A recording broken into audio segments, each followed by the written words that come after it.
Mereka lah yang berkhianat dan keluar dan memecah belah koalisi ini gitu.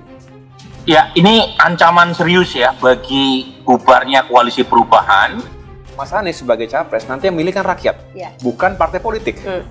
Satu sama yang lain ingin mengatakan poros perubahan ini solid, padahal di dalamnya itu sulit, Pak. Sulit. Nah, inilah karakter asli dari teman-teman ya yang mantan mitra koalisi kami maupun mantan baca pres kami seharusnya. Memutuskan menyambut baik tawaran kerjasama dengan Partai Nasdem. Pasti kita dalam suasana turut prihatin ya. Dalam pengertian Anies Baswedan lemah sekali di Jawa Timur dan Jawa Tengah. Nah, ada situasi yang kelihatan sekarang terjadi di mana nasib AHY ini seperti diambangkan. Sudah, bismillah. Tadi sejam yang lalu sudah diputuskan melalui rapat pleno gabungan DPP PKB. Jumlah kiai Dewan Suro kita diutus untuk berkomunikasi dengan seluruh kiai-kiai sepuh. Membuat Anies Baswedan berlayar di 2024. Apalagi kalau kita lihat statement PKS yang relatif tidak mempersoalkan bergabungnya PKB. Kenapa? Sebab kalau Anies nak umumkan pertengahan Juli, lalu diulur sama dia sampai ke September. Itu artinya 80% wakil presidennya bukan AHY. Berbeda dengan Partai Demokrat, wacana duet Anies Baswedan dan Muhaimin Iskandar ditanggapi santai oleh Partai Keadilan Sejahtera.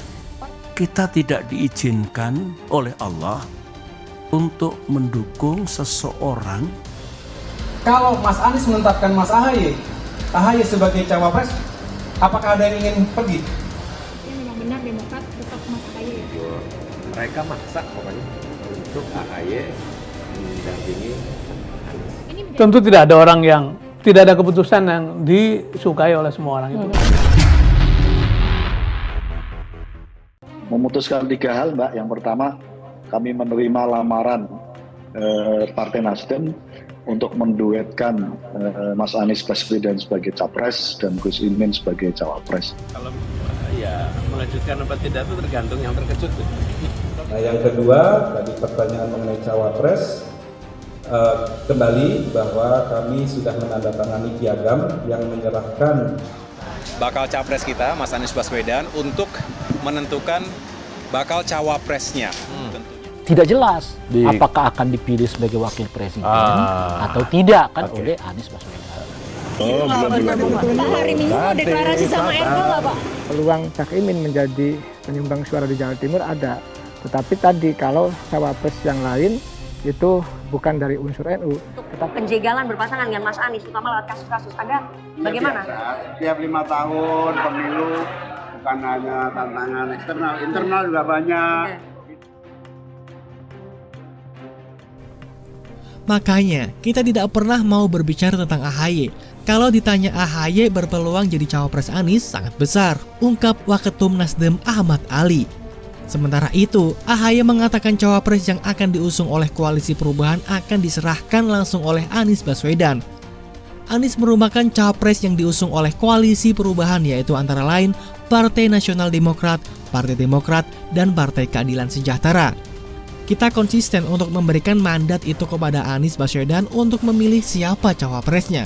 Namun kewenangan yang diberikan dan siapa yang ditunjuk itu harus bisa dijelaskan secara empiris, secara saintifik mengapa memilih seseorang, tuturnya. Soal dirinya yang disebut-sebut jadi cawapres terkuat Anies, AHY bilang dirinya adalah pribadi yang optimistis dan selalu mempersiapkan diri untuk hasil yang terbaik. Gimana Pak Mardhani? Saya senyum dulu aja. Akan ada penjelasan detail, tapi di DPP bukan di sini.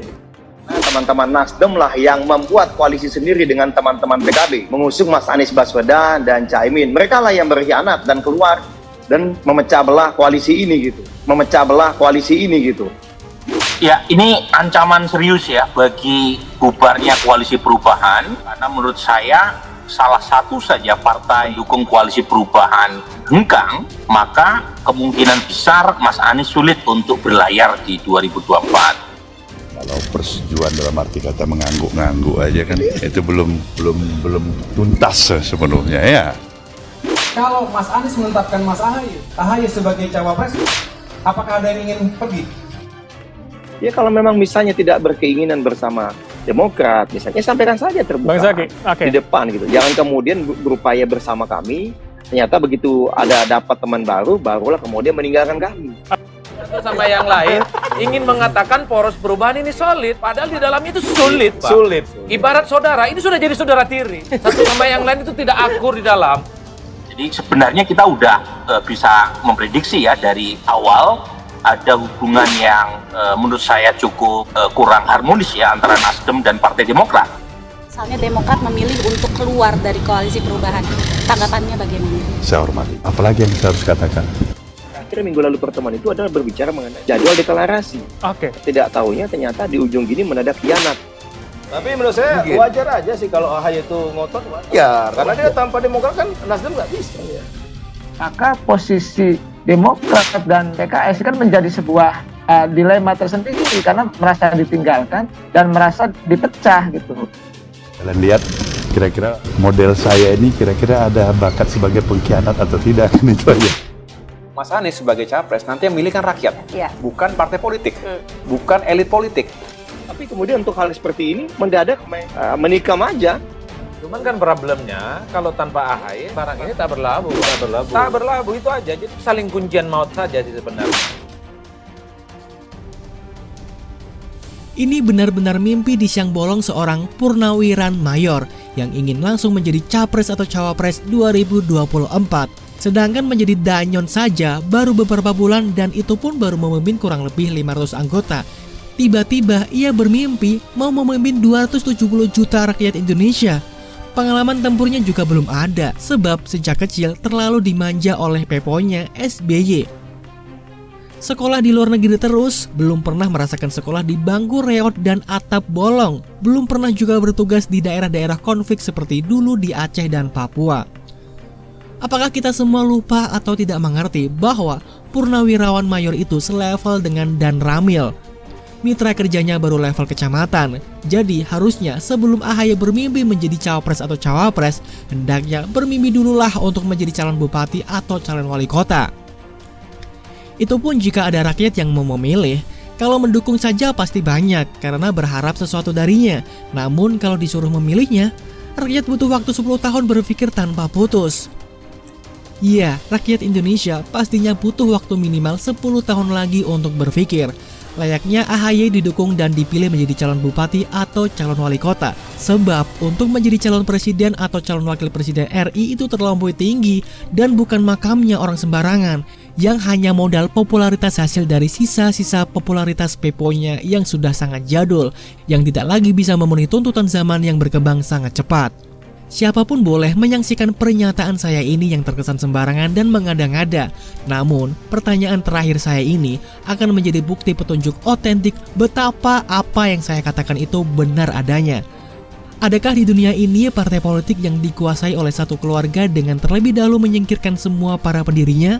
Selain Partai Demokrat pimpinan AHY, adakah partai politik di dunia ini yang AD atau ART-nya dirubah oleh satu orang sendirian yang mana dia bukan pendirinya?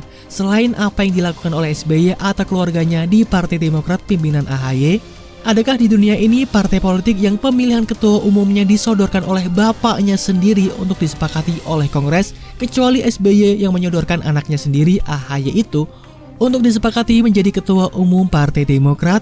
Adakah di dunia ini partai politik yang didaftarkan ke Dirjen Haki dengan atas nama satu orang sebagai pendirinya selain apa yang dilakukan oleh SBY di Partai Demokrat pimpinan AHY? Sejak kapan UU Partai Politik membolehkan satu atau dua orang sebagai pendiri parpol? Sampai RAUD.